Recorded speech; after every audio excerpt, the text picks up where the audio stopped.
Friends, स्वागत है आपका अपने YouTube channel alpha beta gamma teaching world में। मैं हूं संजीत और आज हम लोग परिचर्चा करने वाले हैं उपसर्ग के बारे में।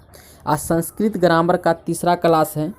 पहला क्लास में हम लोगों ने वर्ण के बारे में पढ़ा था और दूसरा क्लास में हम लोगों ने वर्णों के उच्चारण के बारे में पढ़ा था और आज हम लोग परिचर्चा करने वाले हैं उपसर्ग के बारे में। तो सबसे पहले हम लोग यह जान लेते हैं कि उपसर्ग है क्या या उपसर्ग किसे कहते हैं। तो उपसर्ग का परिभाषा होता है वैसे शब्दांश जो किसी शब्द के आगे जुड़कर उसके अर्थ को परिवर्तित कर दे, उपसर्ग कहलाता है। ध्यान से समझिएगा कि उपसर्ग को हम लोग इस प्रकार से डिफाइन कर सकते हैं, वैसे शब्दांश जो किसी शब्द के पूर्व जुड़कर अर्थात आगे जुड़कर उसके अर्थ को बदल दे, उसे उपसर्ग कहते हैं। ठीक है, जैसे आप मान लीजिए एक कोई उपसर्ग हम लोग लेते हैं अति। जैसे मान लीजिए अति एक उपसर्ग है, इसमें हम क्या करेंगे, जोड़ देंगे आचार को जोड़ देंगे। तो अति में जब आचार जुड़ जाता है तो ये क्या बन जाता है, अत्याचार बन जाता है। ये क्या बन जाता है, अत्याचार। यानी कि आचार एक शब्द है और इस शब्द में एक ऐसा हम लोग शब्दांश क्या जोड़े हैं, अति जोड़े हैं। तो अति जोड़ने से, आचार शब्द में अति जोड़ने से एक नया शब्द का निर्माण हुआ जिसका नाम क्या हुआ, अत्याचार हुआ। तो यहाँ पे आचार में कौन सा शब्द जोड़ा गया है, अति शब्द जोड़ा गया। तो यही अति हमारा क्या हो जाएगा, उपसर्ग हो जाएगा। इसलिए उपसर्ग का डेफिनेशन क्या होता है, वैसे शब्दांश जो किसी शब्द के आगे जुड़कर, तो यहाँ पर आगे क्या जुटा हुआ है, अति जुटा हुआ है, आगे जुड़कर उसके अर्थ को क्या कर दे, बदल दे। तो यहाँ अर्थ क्या हुआ, आचार से अत्याचार बन गया, यहाँ अर्थ परिवर्तित हो गया। इसीलिए इसे हम लोग क्या कहते हैं, उपसर्ग कहते हैं। तो चलिए एक एक कर हम लोग सारे उपसर्ग के बारे में जानेंगे।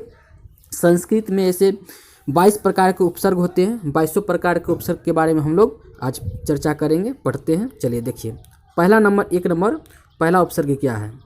पहला उपसर्ग है प्र। आप लोग देख रहे होंगे पहला उपसर्ग क्या है, प्र। तो प्र से क्या क्या बना है, प्र से प्रसार और प्रकार बना है।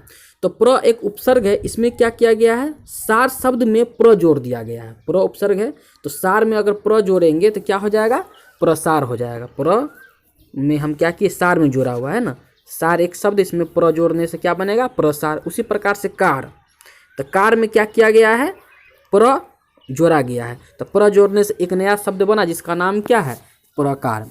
तो ये हमारा प्र उपसर्ग से बने शब्द हैं।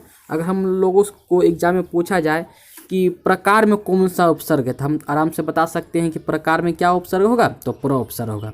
उसी प्रकार से हम लोग और देखते हैं दूसरा उपसर्ग। दूसरा नंबर क्या है, परा। तो परा उपसर्ग, तो पराजय, यानी जय में हम क्या करेंगे, परा उपसर्ग जोड़ देंगे। तो परा जैसे शब्द जुटेगा तो उसका अर्थ परिवर्तित हो जाएगा, तो उसका नाम क्या हो जाएगा, पराजय।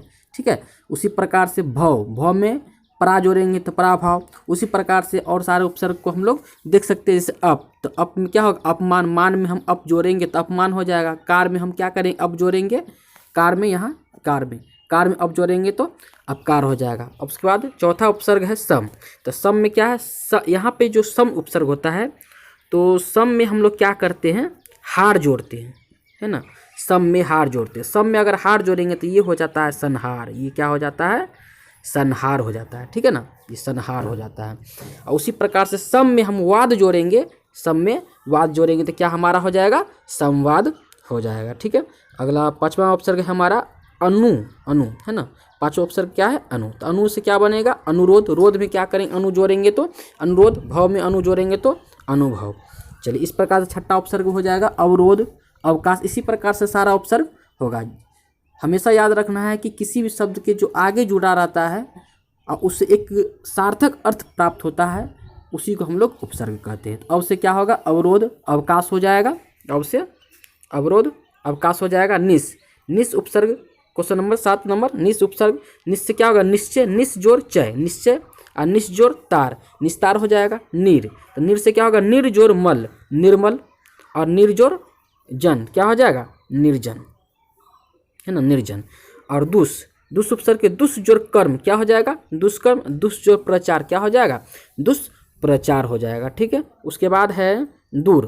तो दूर से क्या बन जाएगा, दूर जोड़ अचार, तो दूराचार, है ना। और दूर जोड़ आग्रह, तो दुराग्रह हो जाएगा। ठीक है, वी से क्या बन जाएगा, वी जोड़ हार विहार, और वी जोड़ रोध, रोध क्या हो जाएगा, विरोध हो जाएगा।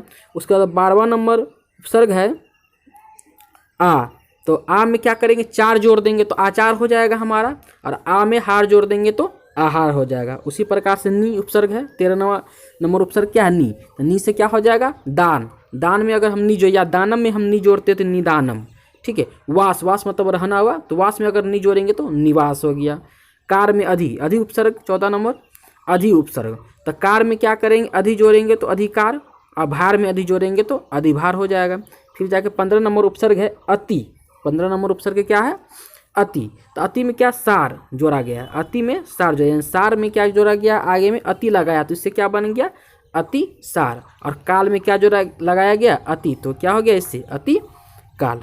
उसके बाद 16वां नंबर उपसर्ग क्या है, पुत्र में जोड़ा गया है सु, तो पुत्र में अगर हम आगे पुत्र के आगे सु लगाएंगे तो क्या बनता है, इससे एक नया अर्थ बनता है सुपुत्र, इसलिए सु का उपसर्ग क्या हो जाएगा, सुपुत्र का उपसर्ग क्या हो जाएगा हमारा सु, और सुलेख का उपसर्ग क्या हो जाएगा सु, यानी सु उपसर्ग से क्या क्या बनेगा, सुपुत्र सुलेख। इसके अलावा और भी बहुत सारा बन सकता है, सुलेख होगा, सुपुत्र तो होगा, ये सुलेख हुआ, और आपको जैसे हो जाएगा सुलभ भी हो सकता है। ठीक है, इस प्रकार से और भी बन सकता है। ठीक, और देखिए उत्त, उत्त उपसर्ग से क्या बनेगा, तो उत्त से उपसर्ग से बनेगा उत्थानम, उद्धार बनेगा। अभि उपसर्ग से क्या बनेगा, अभिमान, अभियोग। ठीक है, प्रति उपसर्ग से क्या बनेगा, प्रतिकार, प्रतिरोध बनेगा। परि से क्या बनेगा, परिश्रम, परिभव, और अपि से क्या बनेगा, अपि, है ना, अपि, तो अपि से क्या बनेगा, अपि गिरती, अपि गिरती या अपि धते बनेगा। और उप से उपसर्ग से क्या बनेगा, तो उप से बनेगा उपदिशति और उपक्रमति। इस प्रकार से संस्कृत में 22 उपसर्ग है, 22 उपसर्ग को हम लोगों ने एक एक कर देख लिया। तो अब चलिए इसी पर प्रश्न कैसे आएगा एग्जाम में आप लोगों का, वो भी हम लोग देख लेते हैं। चलिए इसको हम लोग देखते हैं। तो चलिए देखिए, इसमें इसका 1 नंबर क्वेश्चन कट गया है, 2 नंबर से देखते हैं हम लोग। तो 2 नंबर में क्या कह रहा है, प्र उपसर्ग से कौन सा शब्द बनेगा, है ना, प्र उपसर्ग से, प्र उपसर्ग से कौन सा शब्द बनेगा। तो ऑप्शन क्या क्या है, प्रकाश, प्राहार, पीहर और परिहर, है ना, परिहर। तो काश में अगर हम प्र उपसर्ग जोड़ेंगे तो प्रकाश हो जाएगा, तो यही हमारा क्या हो जाएगा, राइट आंसर होगा प्रकाश, क्योंकि प्रहार नहीं होगा, प्राहार में प्रा उपसर्ग नहीं जोड़ा जाता है, या हर में परि नहीं जोड़ा गया है, प्र उपसर्ग है यहाँ, है ना, प्रिहर, तो हर में प्री नहीं, उपसर्ग प्री नहीं है, प्र उपसर्ग है, तो प्रकाश में यहाँ पर क्या होगा, प्र उपसर्ग होगा, इसलिए इसका आंसर क्या होगा, प्रकाश हो जाएगा। ठीक है, नंबर 3 है अवतरण, अवतरण में कौन सा उपसर्ग है, तो अवतरण में अ उपसर्ग है ना, क्योंकि तरण में क्या करेंगे हम लोग, अ उपसर्ग को जोड़ के क्या बनाते हैं, अवतरण बनाते हैं। चलिए उसके बाद क्वेश्चन नंबर 4 देखिए, अत्याचार में कौन सा उपसर्ग है, तो अत्याचार में, अत्याचार क्या चीज़ से बना, किस उपसर्ग से मिलकर बना, अति उपसर्ग से मिलकर बना हुआ है, अति, है ना, अति उपसर्ग से मिलकर बना हुआ है। अति जोड़ आचार क्या होता है, ये अति जोड़ आचार, इससे पहले हम वीडियो में बता चुके हैं, अति जोड़ आचार से क्या बनता है, अत्याचार, इसीलिए अत्याचार में कौन सा उपसर्ग होगा, तो अत्याचार में अति उपसर्ग होगा। उसके बाद नंबर 5वां है उपकार, उपकार में कौन सा उपसर्ग है, तो उपकार में निश्चित तौर पे क्या होगा, उपकार में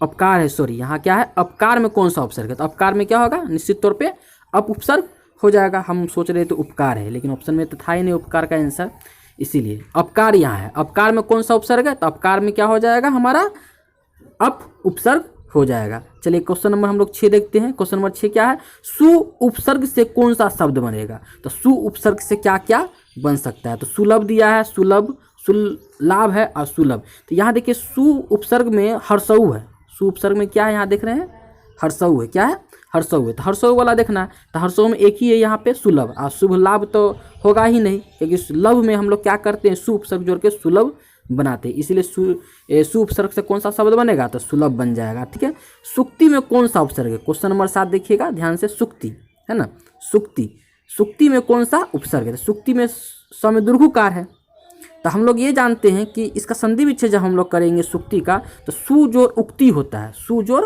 उक्ति, इस तरह से लिखाता है, सु जोड़ उक्ति, सु जोड़ उक्ति, है ना। तो सु जोड़ उक्ति जब हर्षऊ के साथ संयोग करता है तो वह दुर्घऊ हो जाता है। हर्षऊ जब हर्षऊ के साथ संयोग करता है तो क्या हो जाता है, दुर्घऊ। इसलिए सु जोड़ उक्ति क्या हो जाता है, तो सु जोड़ उक्ति हमारा ये हो जाता है सु, इस प्रकार से लिखा था सुक्ति।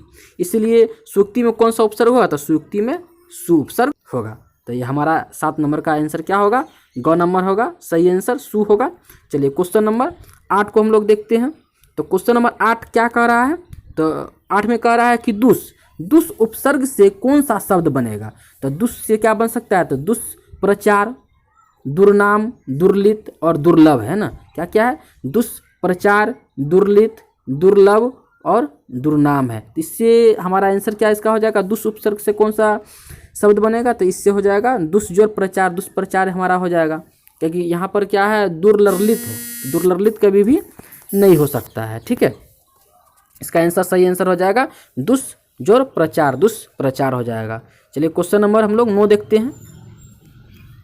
तो क्वेश्चन नंबर 9 क्या कह रहा है कि नी उपसर्ग से कौन सा शब्द नहीं बनेगा। नी उपसर्ग से कौन सा शब्द नहीं बनेगा, है ना, नहीं बनेगा। यहाँ पर ध्यान रखना है कि नहीं बनेगा तो हो जाएगा। लेकिन नी उपसर्ग से निराकार में निर उपसर्ग है। निराकार में कौन उपसर्ग है, निर उपसर्ग है। इसलिए निर जोड़ आकार निराकार होता है, बल्कि नी जोड़ आकार निराकार नहीं होता है। इसीलिए हमारा गलत होगा, यानी कि नी उपसर्ग से क्या नहीं बनेगा, तो निराकार नहीं बनेगा, ठीक है। निराकार नहीं बनेगा, निरोध बनेगा, नियोजन बनेगा, नियोग बनेगा, लेकिन निराकार नहीं बनेगा। क्योंकि निराकार में कौन सा उपसर्ग है, तो निराकार में निर उपसर्ग होता है, ठीक है। चलिए क्वेश्चन नंबर 10 को देख लेते हैं। तो क्वेश्चन नंबर 10 में क्या कह रहा है कि अप उपसर्ग के योग से कौन सा शब्द बनेगा। अप उपसर्ग के योग से कौन सा शब्द बनेगा, तो अब से क्या बनेगा, अपना या आहार, अपयश और आयोग। तो यहाँ हमारा क्या होगा, आहार में तो आ उपसर्ग है, अपना से पना में ना में अप जोड़ा गया, तो ये तो नहीं, ये भी नहीं होगा। तो यहाँ पर आपका होगा क्या, तो यहाँ आपका अपयश होगा। आयोग भी नहीं होगा, क्योंकि योग में कौन सा उपसर्ग है, आ उपसर्ग है, ठीक है। इसलिए इसका आंसर, करेक्ट आंसर क्या होगा, अपयश होगा। करेक्ट आंसर होगा अपयश। यानी कि यश में क्या कौन सा उपसर्ग जुटा हुआ है, अप, तो इससे क्या एक नया शब्द बना, तो अपयश बना। तो चलिए इसी प्रकार से आप लोगों का एग्जाम में कोई भी क्वेश्चन रहेगा तो इसी प्रकार से रहेगा। तो अगर ये वीडियो आप लोगों को अच्छा लगा होगा तो लाइक, सब्सक्राइब एंड शेयर करना बिल्कुल ना भूलें, और बगल में लग बेल आइकन को दबाना बिल्कुल ना भूलें, ताकि हमारे इसी प्रकार के वीडियो का नोटिफिकेशन आपके तक जल्द पहुंच सके। धन्यवाद।